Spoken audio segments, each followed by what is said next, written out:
ఇప్పుడు హడావుడిగా హాట్గా ఎందుకు తయారవుతుంది? ఇప్పుడు ఎలక్షన్లో ఒకళ్ళు గెలుస్తారు, ఒకళ్ళు ఓడిపోతారు. మళ్ళీ ఎలక్షన్ల దాకా రాజకీయమే కదా, రాజకీయం కాదు కదా చేయాల్సింది, డెవలప్మెంటు. ప్రతిపక్షంలో ఉన్న వాళ్ళేమో పోరాడాలి ప్రజల తరఫున, గెలిచిన వాళ్ళేమో ప్రజల కోసం పనిచేయాలి. ఇంతే కదా. ఈ గొడవలు కొట్లాటలు ఏంటి, ఎందుకు? గొడవలు కొట్లాటలు అంటే లేవండి. ఇప్పుడు బేసిక్ గుడివాడలో ప్రశాంతంగా నడుస్తుంది. ఇది మీకు మీకు గత సంవత్సరం నుంచి చూస్తుంటే అంతా ప్రశాంతంగానే ఉంది. ఇక్కడ ఎక్కడ గొడవలు కానీ మాత్రం ప్రాబ్లమ్స్ లేవు. అలాంటిదే ఈరోజు కావాలని తెచ్చుకుంది అది కూడా మనకి.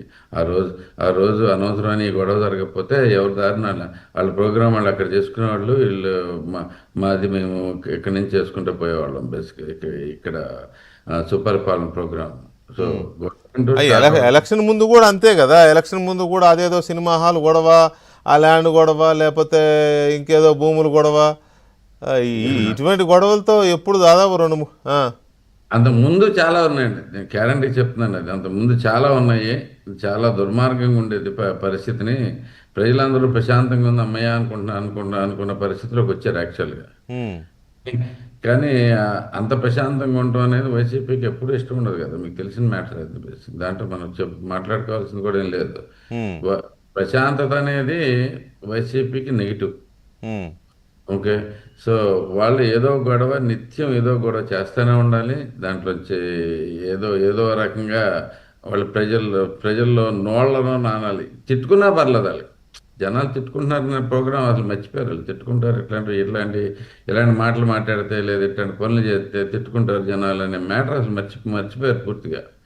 డైరెక్ట్గా ఏదైనా కానీ తిట్టుకున్నా పర్లా, ఏదైనా పెట్టుకున్నా పర్లా, మనం అయితే జనాల్లో ఉండాలి. జనాల పేర్లు మన పేర్లు బయటకు రావాలి. అంతవరకే వాళ్ళది. ఏంటంటే ఎవరు ఎంత అరాచకుడు అయితే జగన్మోహన్ రెడ్డి గారు అంత గౌరవం ఇస్తాడానికి మీకు తెలుసు కదా. ఒక విషయం చెప్పండి. ఏంటి అసలు కొడాలి నాని గారి పరిస్థితి ఏంటి? ఇప్పుడు ఆయన హెల్త్ బాగాలేదని సర్జరీ ఏదో చేయించుకుని మొత్తం మీద అయితే 2 వీక్స్ బ్యాక్ ఏమో వచ్చాడు. అక్కడికి వచ్చిన తర్వాత ఆయన మూమెంట్ ఎలా ఉంది? అంటే యాక్టివ్గా జనంలోకి వెళ్తున్నాడా, లేకపోతే అనుకోండి ఆయనే చేపిస్తున్నాడా? ఆయన పూర్తిగా మర్చిపోయాడండి. అతని పేరు మాట్లాడితే మానేశాను నేను బేసికల్ ఫస్ట్ థింగ్. మీకు అంటే అతన్ని పూర్తిగా మర్చిపోయారు గుడివాడ ప్రజలు.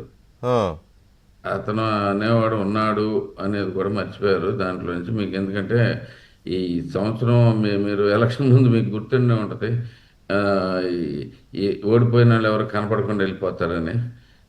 ఈ క్యాండిడేట్ కూడా అంతే చేశాడు. మీరు పూర్తిగా అసలు గుడివాడ అనేది రాలేదు, ఇప్పుడు దాకా రాలేదు. మొన్న కోర్టు కేసులో సంతకం పెడతానికి మాత్రం వస్తున్నాడు. వచ్చి మాట్లాడకుండా ఎవరిని పట్టించుకోకుండా వెళ్ళిపోతున్నాడు. ఎందుకంటే నాకు తెలిసి ఈసారి అతనికి అర్థమైపోయింది, మనం ఇక్కడ ఏం చేయలేము, మన పరిస్థితి ఏం బాగాలేదు అనేది క్లియర్గానే ఉన్నాడు. ఒక్కసారి కూడా ఒక్కళ్ళతో కూడా నేను వస్తున్నట్టు కానీ వచ్చేస్తాను అంటాం కానీ ఏమైతే కనుక మీటింగ్లు అయితే కనుక ఏం జరగట్లేదు. అలాంటి పరిస్థితుల్లో మొత్తం గుడివాడలో వైసీపీ మొత్తం పాడైపోతుందని చెప్పేసి మళ్ళీ జనాల్లోకి ఏదో రకంగా రావాలని చెప్పేసి గొడవ పెట్టుకుంటాం. మీకు కరెక్ట్గా మాట్లాడితే బయట వాళ్ళు వచ్చి గొడవ పెట్టుకున్నారు, అతను కూడా లేడు. అంటే వైసీపీకి గుడివాడలో కొడాలి నానియే ఉంటారా? ఏమన్నా ఆల్టర్నేట్ లీడర్షిప్ని ఏమన్నా తయారు చేస్తున్నారా వాళ్ళు? అసలు ఆల్టర్నేట్ లీడర్షిప్ అంటే ఇప్పుడు విషయం ఏముందంటే అండి, ఈ క్యాండిడేట్ లేడు అనేది తెలిసిందంటే ఇంకా మొత్తం మూర్తిగా మారిపోతారని చెప్పేసి ఇప్పుడు పేరు నాని ఇలాంటి వాళ్ళతోటి వచ్చేస్తాడు 3 నెలలు వచ్చేస్తాడు, 4 నెలలు వచ్చేస్తాడు అని చెప్పి చెబుతా ఉన్నారంతా బేసిక్గా. అంతేగాని ఈ ఇతను వచ్చి నేను వస్తాను అనేది చెప్పే పరిస్థితిలో లేడు. ఎందుకంటే గుడివాడలో అయితే కనుక సమస్య లేదు, గెలిచే అవకాశం లేదు. జనాలు కూడా అర్థం చేసుకున్నారు. అతను రాజకీయాలు అన్నీ బయటపడ్డాయి మొత్తం అన్నీ. సో ఆ భయంలోనే ఉన్నాడు. మీకు 6 నెలల నుంచి మీకు హార్ట్ అటాక్ అన్నారు.